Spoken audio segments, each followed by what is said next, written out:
నమస్కారం ఘంటారావానికి స్వాగతం. ముందుగా ప్రధానాంశాలు. సీఎం చైర్మన్ గా future city development authority Rangareddy జిల్లాలోని 56 గ్రామాల్లో ఏర్పాటు.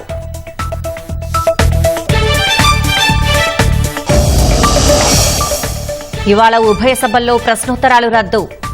గవర్నర్ ప్రసంగానికి ధన్యవాదాలు తెలిపే తీర్మానంపై చర్చ.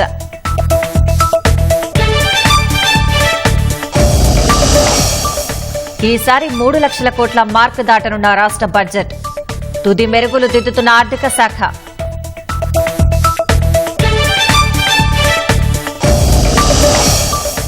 ప్రపంచ అత్యుత్తమ విద్యా సంస్థల్లో 9 భారతీయ వర్సిటీలు.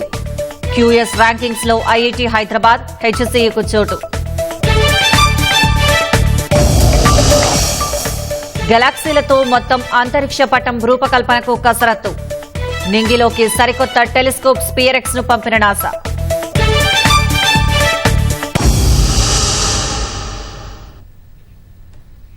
ప్రభుత్వం ప్రతిష్టాత్మకంగా చేపట్టిన ఫ్యూచర్ సిటీలో కీలక అడుగు పడింది. సీఎం చైర్మన్ గా ఫ్యూచర్ సిటీ డెవలప్మెంట్ అథారిటీని ఏర్పాటు చేస్తూ ప్రభుత్వం ఉత్తర్వులిచ్చింది. పురపాలక శాఖ మంత్రి వైస్ చైర్మన్ గా మరో 9 మంది సభ్యులు అథారిటీలో ఉంటారు. రంగారెడ్డి జిల్లాలోని 7 మండలాల్లోని 56 గ్రామాల్లో ఫ్యూచర్ సిటీ పరిధిని నిర్ణయించింది. హైదరాబాద్ మహానగరానికి తోడుగా 4వ నగరం అభివృద్ది చేయాలని సంకల్పించిన ప్రభుత్వం అందుకు వడివడిగా అడుగులు వేస్తోంది. రంగారెడ్డి జిల్లా పరిధిలో ఫ్యూచర్ సిటీ నిర్మాణం కోసం future city area development authority FCDAను ప్రభుత్వం ఏర్పాటు చేసింది. ఈ సంస్థకు సీఎం చైర్మన్ గా, పురపాలక శాఖ మంత్రి వైస్ చైర్మన్ గా వ్యవహరించనున్నారు. రాష్ట్ర ప్రభుత్వ ప్రధాన కార్యదర్శి, ఆర్థిక శాఖ ప్రత్యేక ప్రధాన కార్యదర్శి, పరిశ్రమలు, ఐటీ శాఖ ప్రత్యేక ప్రధాన కార్యదర్శి, పురపాలక శాఖ ముఖ్య కార్యదర్శి, పర్యావరణ అటవీ శాఖ ముఖ్య కార్యదర్శి, HMDA commissioner, TGIIC managing director, Rangareddy జిల్లా కలెక్టర్, హైదరాబాద్ DTCP సభ్యులుగా ఉంటారు. అథారిటీ కమిషనర్ సభ్య కార్యదర్శిగా ఉంటారు. ఈ మేరకు పురపాలక శాఖ ముఖ్య కార్యదర్శి దానకిషోర్ ఉత్తర్వులు జారీ చేశారు. ORR ఆవల ఉన్న ప్రాంతాలు, ముఖ్యంగా శ్రీశైలం జాతీయ రహదారి, నాగార్జున సాగర్ రాష్ట్ర రహదారికి మధ్య ఉన్న ప్రాంతాల్ని ఫ్యూచర్ సిటీ పరిధిలోకి తెచ్చారు. గతంలో HMDA పరిధిలోని 36 గ్రామాల్ని FCDAకు బదిలీ చేశారు. రంగారెడ్డి జిల్లా పరిధిలోని 56 గ్రామాలు, 7 మండలాల్ని ఫ్యూచర్ సిటీ పరిధిగా ప్రభుత్వం నిర్ణయించింది. 765.28 చదరపు కిలోమీటర్ల విస్తీర్ణంలో 4వ నగరం విస్తరించి ఉంటుందని తెలిపింది. ఆమనగల్, ఇబ్రాహీంపట్నం, కడతాల్, కందుకూరు, మహేశ్వరం, మంచాల్, యాచారం మండలాల్లోని కొన్ని గ్రామాల్ని FCDA పరిధిలోకి తెచ్చారు. అంతర్జాతీయ విమానాశ్రయానికి సమీపంలో ఉండడమే కాకుండా భూమి లభ్యత, ఇతర మౌలికాంశాల్ని పరిగణలోకి తీసుకుని తెలంగాణ పట్టణ ప్రాంత అభివృద్ది చట్టం 1975 ప్రకారం ఫ్యూచర్ సిటీ ప్రత్యేక అభివృద్ది అథారిటీని ఏర్పాటు చేసినట్లు ప్రభుత్వం ప్రకటించింది. సమగ్ర master plan, multi modal connectivity, metro rail అనుసంధానం, రేడియల్ రోడ్లు, 12 పారిశ్రామిక క్లస్టర్లు, యంగ్ ఇండియా స్కిల్ యూనివర్సిటీతో ఈ ప్రాంతం గణనీయంగా అభివృద్ది చెందుతుందని ప్రభుత్వం పేర్కొంది. ఆమనగల్ మండలంలోని కోనాపూర్, రామనూతల గ్రామాలు ఫ్యూచర్ సిటీ ఏరియాలో చేర్చారు. ఇబ్రాహీంపట్నం మండలంలోని కప్పపహాడ్, పోచారం, రామరెడ్డిగూడ, తులేకలాన్, తుర్కగూడ, ఎలిమినేడు, ఎర్రకుంట, తడ్లకల్వ గ్రామాలు ఉన్నాయి. కడతాల్ మండలంలో చెర్లికొండపట్టి కల్వకుర్తి, చెర్లికొండపట్టి పడ్కల్, ఏక్రాజ్గూడ, కడతాల్, కర్కాల్ పహాడ్, ముద్విన్ గ్రామాలు ఫ్యూచర్ సిటీలో భాగమయ్యాయి. కందుకూరు మండలంలోని దాసర్లపల్లి, అన్నోజిగూడ, దెబ్బడగూడ, గూడూర్, గుమ్మడవల్లే, కందుకూరు, కొత్తూర్, గఫూర్నగర్, లేమూర్, మాదాపూర్, మీర్ఖాన్పేట, మొహమ్మద్ నగర్, ముచ్చర్ల, పంజాగూడ, రాచలూరు, సర్వరావులపల్లె, తిమ్మాయిపల్లె, తిమ్మాపూర్ గ్రామాలు ఉన్నాయి. మహేశ్వరం మండలంలో మొహబ్బత్ నగర్, తుమ్మలూరు గ్రామాల్ని చేర్చారు. మంచాల మండలంలో ఆగపల్లి, నోముల, మల్లికార్జునగూడ గ్రామాలు ఉన్నాయి. యాచారం మండలంలో చౌదరిపల్లి, గున్గల్, కొత్తపల్లి, కుర్మిద్ద, మేడిపల్లి, మల్కాజిగూడ, మొగుళ్లవంపు, నక్కర్త, నానక్ నగర్, నందివనపర్తి, నజ్దీక్ సింగారం, తక్కెళ్లపల్లి, తాటిపర్తి, తులేఖుర్ద్, యాచారం, చింతపట్ల, నల్లవెల్లి గ్రామాల్ని ఫ్యూచర్ సిటీ పరిధిలో ప్రభుత్వం చేర్చింది. విమానాశ్రయం, పారిశ్రామిక మౌలిక సదుపాయాల కార్పొరేషన్ పరిధిలోని ప్రాంతాల్ని ఫ్యూచర్ సిటీ ఆర్థిక, పారిశ్రామిక క్లస్టర్లతో అభివృద్ది చేయనున్నారు. శాసనసభలో ఇవాళ గవర్నర్ జిష్ణుదేవ్ వర్మ ప్రసంగానికి ధన్యవాదాలు తెలిపే తీర్మానంపై చర్చ జరగనుంది. ప్రభుత్వ విప్ ఆది శ్రీనివాస్ గవర్నర్ ప్రసంగానికి ధన్యవాదాలు చెప్పే తీర్మానాన్ని ప్రతిపాదిస్తారు. నగరికల్ ఎమ్మెల్యే వేముల వీరేశం ఈ తీర్మానాన్ని బలపరుస్తారు. గవర్నర్ ప్రసంగానికి ధన్యవాదాలు తెలిపే తీర్మానంపై శనివారం కూడా చర్చ కొనసాగనుంది. బుధవారం బీఏసీలో తీసుకున్న నిర్ణయాలను ముఖ్యమంత్రి రేవంత్ రెడ్డి సభ ముందు ఉంచుతారు. పంచాయతీరాజ్ గ్రామీణాభివృద్ది శాఖ మంత్రి Seethakka Telangana water supply corporation limited వార్షిక నివేదికల ఖాతాల కాపీ, గ్రామీణాభివృద్ది శాఖ నోటిఫికేషన్ కాపీని సభ ముందు ఉంచుతారు.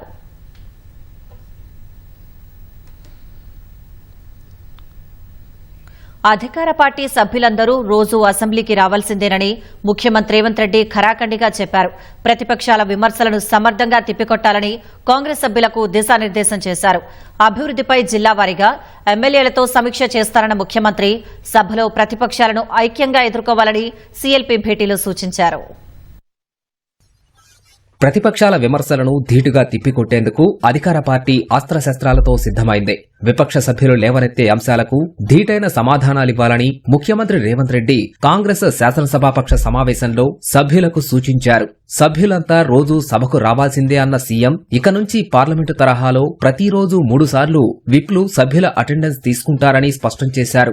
అసెంబ్లీ బడ్జెట్ సమావేశాల్లో అనుసరించాల్సిన వ్యూహంపై అధికార పార్టీ సభ్యులకు దిశానిర్దేశం చేశారు. ప్రతిపక్షాల విమర్శలను ధీటుగా ఎదుర్కోవాలన్న ముఖ్యమంత్రి 10 ఏళ్లు అధికారంలో ఉన్న బీఆర్ఎస్ అవాస్తవ ఆరోపణలు చేస్తుంటే కాంగ్రెస్ సభ్యులు సమర్థంగా తిప్పికొట్టాలని సూచించారు. అంతా సమన్వయంతో ముందుకెళ్లాలని, ఎమ్మెల్యేలు సామాజిక మాధ్యమాల్లో మరింత చురుగ్గా ఉండాలని ఆదేశించారు.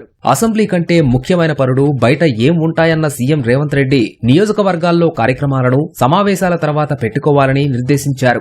అధికార పార్టీకి చెందిన ప్రతి సభ్యుడు రోజూ సభా సమయం ముగిసే వరకు ఉండాలని పేర్కొన్నారు. కీలకమైన రెండో పూర్తిస్థాయి బడ్జెట్ సమావేశాలైనందున ప్రజాప్రభుత్వంలో చేపట్టిన కార్యక్రమాలపై చర్చించుకునేందుకు అవకాశం ఉందని వివరించారు.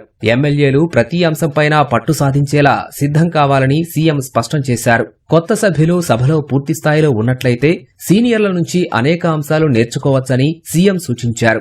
మాట్లాడాలి అనుకునే ఎమ్మెల్యేలకు తగిన సమయమిచ్చేలా విప్లు సమన్వయం చేసుకోవాలని నిర్దేశించారు. ప్రతి మంత్రి 6-7 ఎమ్మెల్యేలతో బృందంగా ఏర్పడి వారికి ఆసక్తి ఉన్న అంశంపై సమగ్ర సమాచారం సేకరించి చర్చించుకుని సభలో ప్రభుత్వ వాణిని బలంగా వినిపించాలని పేర్కొన్నారు.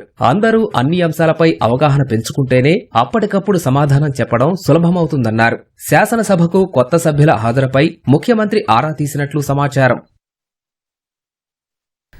రాష్ట్ర బడ్జెట్ తుది కసరత్తు ప్రారంభమైంది. శాఖల వారీగా ప్రతిపాదనలు సమీక్షించిన ఆర్థిక శాఖ ఇక పద్దులకు తుది రూపివ్వనుంది. ప్రస్తుత ఆర్థిక సంవత్సరంలో వ్యయాన్ని బేరీజు వేసుకుని రానున్న ఏడాదికి బడ్జెట్ ఖరారు చేయనుంది. ఆశించిన మేర ఆదాయం లేని పరిస్థితుల్లో రాబడులు పెంచుకునేందుకు అనుసరించాల్సిన కార్యాచరణపై సర్కారు ప్రత్యేకంగా దృష్టి సారించనుంది. కొత్త ఆర్థిక సంవత్సరానికి రాష్ట్ర బడ్జెట్ 3 లక్షల కోట్ల మార్కును అధిగమించనుంది.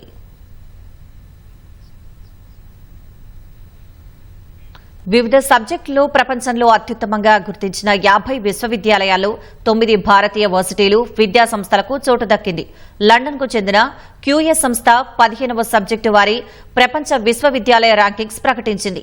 మినరల్ అండ్ మైనింగ్ ఇంజనీరింగ్ విభాగంలో ధన్బాద్లోని Indian School of Mines ISM ప్రపంచంలోనే 20వ స్థానంలో నిలిచింది. మన దేశ విద్యా సంస్థల్లో అగ్రస్థానం పొందింది. ఇదే విభాగంలో ఐఐటి బాంబే 28, ఐఐటి ఖరగ్పూర్ 40వ స్థానాన్ని చేజిక్కించుకున్నాయి. ఈ 2 విద్యాలయాలు ఇంజనీరింగ్, ఎలక్ట్రికల్స్, ఎలక్ట్రానిక్స్ విభాగంలోనూ తొలి 50వ అగ్రశ్రేణి సంస్థల జాబితాలో స్థానం సంపాదించాయి. బిజినెస్, మేనేజ్మెంట్ విభాగాల్లో ఐఐఎం అహ్మదాబాద్ 27, ఐఐఎం బెంగళూరు 40వ స్థానంలో నిలిచాయి. పెట్రోలియం ఇంజనీరింగ్లో ఐఐటి మద్రాస్, డెవలప్మెంట్ స్టడీస్లో జేఎన్టీలకు టాప్ 50లో చోటు దక్కింది. Hyderabad central university, Hyderabad triple కూడా ర్యాంకులు పొందాయి.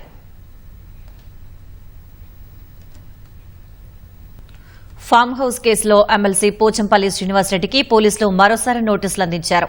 ఈ అంశంపై మరింత సమాచారం మా ప్రతినిధి నాగార్జున ప్రత్యక్ష ప్రసారం ద్వారా అందిస్తారు. ఫామ్ హౌస్లో కోడి పందాల క్యాసినో వ్యవహారంలో ఎమ్మెల్సీ పోచంపల్లి శ్రీనివాసరెడ్డికి మొయినాబాద్ పోలీసులు నోటీసులు జారీ చేశారు. రేపు ఉదయం 10 గంటలకల్లా విచారణకు హాజరు కావాలని ఆయన నోటీసులు జారీ చేశారు. అయితే గతంలో ఫిబ్రవరి నెలలో జరిగినటువంటి ఫామ్ హౌస్ అంటే మొయినాబాద్ పోలీస్ స్టేషన్ పరిధిలో తోలుకట్ట సమీపంలో ఉన్నటువంటి ఫామ్ హౌస్, ఇతనికి సంబంధించినటువంటి ఫామ్ హౌస్లో ఒక పెద్ద కోడి పందాలు నిర్వహించడం పాటుగా క్యాసినో కూడా నిర్వహించారు. అక్కడ కొన్ని కాయిన్స్ కూడా స్వాధీనం చేసుకున్నారు. ఈ కేసుకు అక్కడ స్వాధీనం చేసుకున్నటువంటి వస్తువులతో పాటుగా అక్కడ మొత్తం 61 మందిని ఆ స్పాట్లో అరెస్ట్ చేశారు. ఆ తర్వాత మరొక ముగ్గురిని, మొత్తం 64 మందిని ఈ కేసులో ఇప్పటివరకు అరెస్ట్ చేశారు. వాళ్ళందరూ కూడా బెయిల్ పేరు విడుదలయ్యారు. అయితే ఈ కేసులో ఫామ్ హౌస్కు సంబంధించినటువంటి వ్యవహారంలో అతను ఈ యజమాని కాబట్టి అతని మీద కూడా పోలీసులు ఇందులో విచారణ చేయాలని భావించారు. అయితే పోలీసులు అతను సంప్రదించిన టైంలో అతను మాత్రం నేను వేరే వాళ్ళకి తన బంధువులకు లీజుకి ఇచ్చారనే విషయాన్ని ఆయన ప్రధానంగా ప్రస్తావించారు. కానీ దానికి సంబంధించినటువంటి డాక్యుమెంట్లు ఆయన చూపించారని చెప్తున్నారు. కానీ పోలీసులు దాని డాక్యుమెంట్లు ఎలాంటివి కూడా అతను చూపించలేదని చెప్తున్నారు. సో దీనికి సంబంధించి విచారణలో భాగంగా అతన్ని రేపు విచారణకు హాజరైతే వారు చెప్పినటువంటి వివరాల ప్రకారం సంతృప్తి చెందితే కనుక ఈ కేసులో అతను నిందితుడిని చేర్చకపోవచ్చు. లేకపోతే కనుక ఈ కేసులో అతన్ని కూడా నిందితునిగా చేర్చే అవకాశం ఉంది. ఎందుకంటే అప్పుడు ఈ ఫామ్ హౌస్ లీజుకి ఎవరైతే రమేష్ అనే వ్యక్తికి ఇచ్చారని ఆయన చెప్తున్నారో అతనితో పాటుగా గబ్బర్ అనేటువంటి వ్యక్తి గత కొన్ని రోజులుగా అంటే 2-3 సార్లు ఇక్కడ ఫామ్ హౌస్ లో కోడి పందాలు నిర్వహించారని ఆయన పోలీసులు విచారణలో ఒప్పుకున్నారు. సో దీనికి ఇక్కడ జరుగుతున్నటువంటి అసాంఘిక కార్యక్రమాలకు కావచ్చు, ఇలాంటి కోడి పందాల క్యాసినోలకు కావచ్చు, ఈ ఫామ్ హౌస్ యజమాని బాధ్యుడు అవుతారు. కాబట్టి ఇందులో ఇతను కూడా విచారణ చేయాలని మొయినాబాద్ పోలీసులు భావిస్తున్నారు. కొద్దిసేపటి క్రితం మాదాపూర్లో ఉన్నటువంటి ఆయన నివాసంలో ఆయన నోటీసులు జారీ చేశారు. అక్కడ ఆయన పిఏ ఉన్నారు. అయితే ఆయన ఇంటి గోడకు నోటీసులు అందించి మొయినాబాద్ పోలీసులు వెళ్లారు. వివరాన్ని కూడా అతనికి తెలియజేసినట్టుగా తెలిసింది. అతనికి వాట్సాప్లో కూడా నోటీసులు పంపించారని చెప్తున్నారు. రేపు విచారణకి 10 గంటలకు విచారణ హాజరవ్వాలని పోలీసులు ఆ నోటీసులో పేర్కొనడం జరిగింది. కొద్దిసేపటి క్రితం ఇక్కడ లోపలికి పోలీసులు కూడా వాళ్ళు అలౌ చేయని సమయంలో అంటే ఇక్కడ అపర్ణ ఆర్చిడ్స్లో ఉన్నాడు, ఆయన నివాసం ఉంటున్నారు కాబట్టి అక్కడ ఆయన లోపలికి అలౌ చేయలేదు. ఇక్కడ ఉన్నటువంటి వాచ్మెన్ కూడా కొంత పోలీసుతో వాగ్వాదం చేస్తూ అతను కూడా అదుపులో తీసుకోవడం జరిగింది. ఆయన ఇక్కడ నుంచి కూడా తరలించడం జరిగింది. ఓవరాల్గా రేపు 10 గంటలకు విచారణకు హాజరు కావాలని మొయినాబాద్ పోలీసులు పోచంపల్లి శ్రీనివాసరెడ్డికి నోటీసులు జారీ చేశారు. ఓటు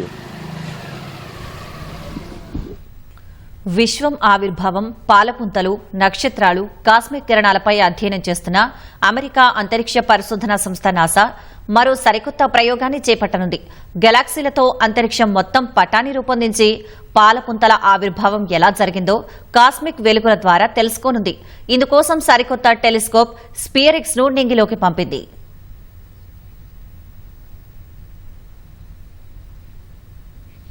ఎన్ని సినిమాలు చేసేమనే దానికంటే ప్రేక్షకులకు గుర్తుండిపోయే చిత్రాలు ఎన్ని ఉన్నాయనే లక్ష్యంతోనే తాను నటిస్తున్నట్లు యువ నటుడు ప్రియదర్శి తెలిపారు.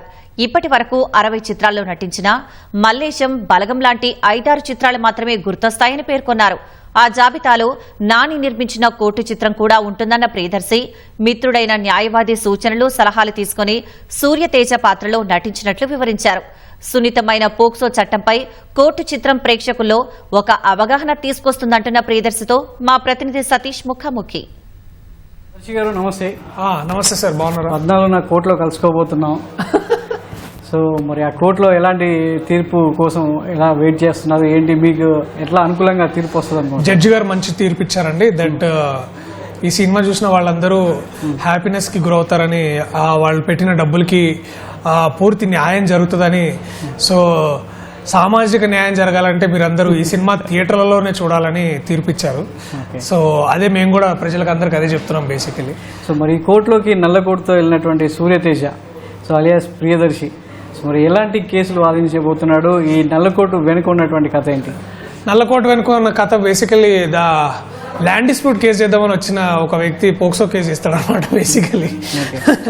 సో అది సింపుల్ గా చెప్పాలంటే బాగా it's a very well return character in terms of writing. చాలా బాగా రాశారు జగదీష్. ఓకే. సో దర్శక్ గారు, మీరు ఇంతకుముందు ఎంచుకున్న క్యారెక్టర్లు వేరు.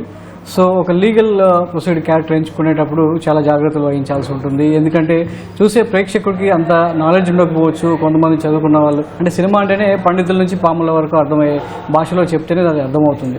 సో ఈ క్యారెక్టర్ కోసం దర్శి ఎలాంటి వర్క్ చేశాడు? నిజంగానే హైకోర్టు దాకా వెళ్ళి అబ్జర్వ్ చేసిన విషయాలన్నీ కూడా మేము విన్నాము. అది నిజమేనా ఏంటి? నిజమే. అంటే ఫ్రెండ్స్ ఉన్నారు కొంతమంది లాయర్స్, వాళ్ళ హెల్ప్ తీసుకొని బెటర్ చేయడానికి ట్రై చేశాము, which came out well. Because అదే అంటారు కదా, దట్ అంటే జ్యుడిషియరీని రిప్రజెంట్ చేసేటప్పుడు ఆనెస్ట్గా రిప్రజెంట్ చేయాలనేది ముఖ్య ఉద్దేశం. అట్లనే ఆ ఉద్దేశంతో ఇది చేయడము, దీన్ని అంత కరెక్ట్గా తీసుకురావాలనే తపన అందరిలో ఉండింది. So that is the reason. ఇంకా చేయాల్సిన బేసిక్ హార్డ్ వర్క్ నేను చేయాలి అంతే. అంటే మన తెలుగు స్క్రీన్ మీద చాలా మంది అగ్రనటులు, చాలా మంది లీగల్ గా అంటే న్యాయవాదులుగా కనిపించారు. చాలా కేసుల్లో వాళ్ళు వాదించే తీరు కూడా ప్రేక్షకులతో చప్పట్లు కొట్టించేలా ఉంది.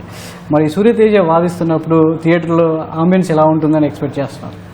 అంబియన్సా నేను కూడా చూస్తున్నా, అంటే ఎదురు చూస్తున్నా, అంటే బాగుండాలని అనుకుంటున్నాను. ఎందుకంటే నేను ఎప్పుడు లాయర్గా పూర్తి స్థాయి లాయర్ పాత్ర చేసింది ఇది ఫస్ట్ టైం. సో అలాంటప్పుడు నాకు కూడా చాలా వెయిటింగ్, చూద్దాం ఎట్లుండదు, థియేటర్స్ ఎట్లా ఉండబోతున్నాయి 14వ తారీఖు నుంచి ఎట్లా ఉండబోతుంది అనేది నాకు కూడా చాలా చాలా ఎక్కువ క్యూరియాసిటీ ఉంది. సో 15వ తారీఖు మళ్ళీ మాట్లాడదాం మనం ఈ విషయం మీద. సో తప్పకుండా, అంటే ట్రైలర్లో మీ ఎంట్రీ చూడంగానే ఒక వైబ్ క్రియేట్ అయింది. వకీల్ సాబ్లో ఏదైతే పవన్ కళ్యాణ్ గారు వస్తున్నప్పుడు ఆ వైబ్ ఏదైతే ఆడియన్స్ చూసారో అదే మోటోతో అదే బ్యాక్గ్రౌండ్తో మిమ్మల్ని పరిచయం చేయడం ఒక ట్రైలర్లో, హౌ యువర్ ఫీల్, ఎలా అనిపించింది? ఐఎమ్ గ్రేట్ఫుల్ అండి, grateful for a story like this and grateful for all the lawyers in this country.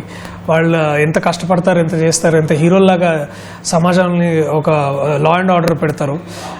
Every time I think about them, I see them, I also feel happy for myself. అట్లనే వీళ్ళందరి కోసం కూడా, నా friends ఎవరైతే lawyers ఉన్నారో వాళ్ళ కోసం కూడా నాకు బాగా గౌరవం ఉంది. ఓకే, సో హైడ్రా లాయర్ మీకు బాగా పరిచయం, మీ ఫ్రెండ్ అని విన్నాము. సో తన నుంచి ఎలాంటి ఇన్పుట్స్ అందాయి? అతనే నన్ను హైకోర్టుకి తీసుకెళ్ళి అక్కడ పరిచయం చేయించి నన్ను బేసిక్లీ కోర్టులో వదిలేసేవాడు, పిల్లల్ని ఏదో క్రష్లో వదిలేసినట్టు. నేను అక్కడ కూర్చొని అన్ని చూసుకొని వచ్చేవాడు అంతే.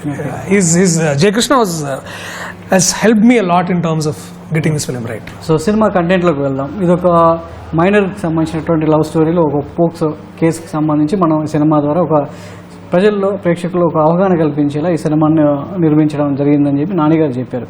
సో ఇలాంటి కథ ఇప్పుడు ఉన్నటువంటి సమాజంలో ఒక స్క్రీన్ మీద చూపించడం ఎంతవరకు ప్రేక్షకులకు కనెక్ట్ అవుతుంది? ఫర్ ఎగ్జాంపుల్ ట్యాగోర్ లాంటి సినిమా తీసుకుందాం.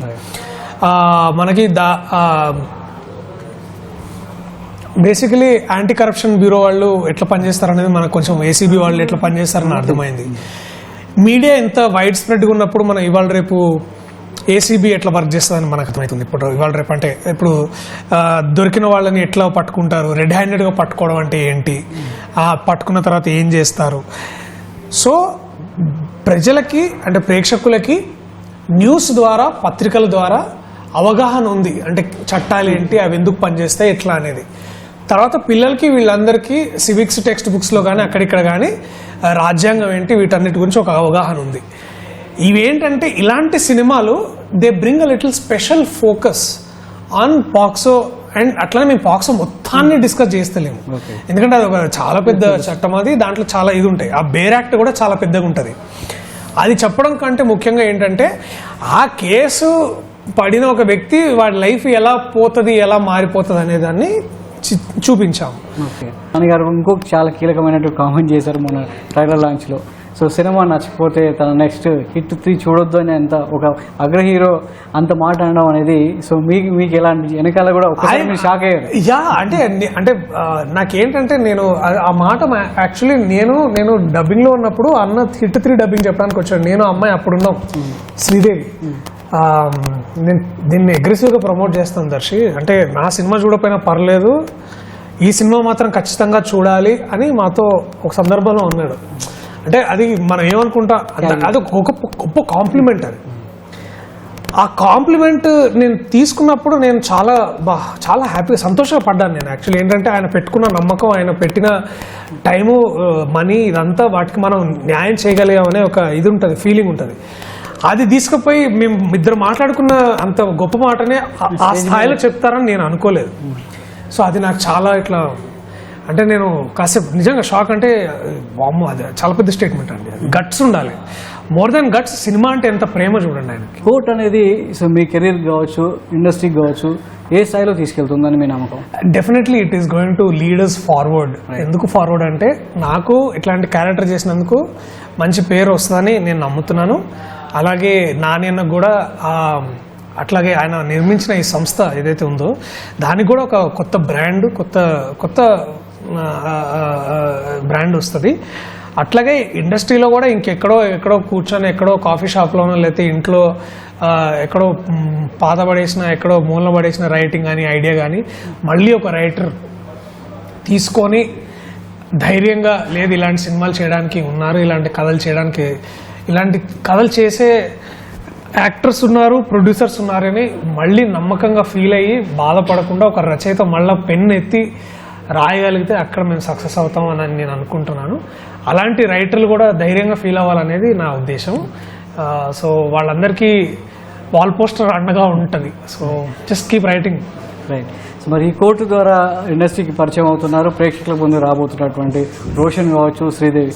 సో వాళ్ళ నటన చూసిన తర్వాత ఒక సీనియర్గా సెట్లో మీకు ఏమనిపించింది? ఐఎమ్ వెరీ ప్రౌడ్ అండి. నేను జస్ట్ వెరీ ప్రౌడ్. అమ్మాయి ఎక్స్ప్రెషన్ చూస్తున్నప్పుడు చాలా ఎక్కడ అంటే ఇంకో నటి ఇన్స్పిరేషన్ ఆ అమ్మాయిలో కనపడు. చాలా కొత్త రా టాలెంట్ ఆ అమ్మాయి. అండ్ వాళ్ళు తీసుకొచ్చే ట్రూత్ ఏదైతే ఉంటుందో వాళ్ళ ఎక్స్పీరియన్స్ నుంచి అది చాలా బాగా అనిపిస్తుంది. Feels more very very proud of these 2 kids are amazingly talented. మళ్ళీ వెనక్కి వెళ్తే బాగుంటుంది టైం, నేను కూడా అట్లా చేస్తానేమో అని ఇది వచ్చింది. So all the best Darshi. Thank you అన్న. మీ కోర్టు మంచి తీర్పును వెలువరించాలని కోరుకుంటున్నాం. థ్యాంక్ యూ సో ఇది కోర్టు గురించి దర్శి చెప్పినటువంటి విషయాలు. తప్పకుండా ఈ చిత్రం కేవలం వినోదాన్ని పంచడమే కాకుండా సమాజంలో ఒక కీలకమైనటువంటి పోక్సో చట్టం మీద ఒక అవగాహన కల్పిస్తూ చర్చకు దారితీసే అవకాశం ఉందని కూడా ప్రియదర్శి ఆశాభావం వ్యక్తం చేస్తారు. Vote studio.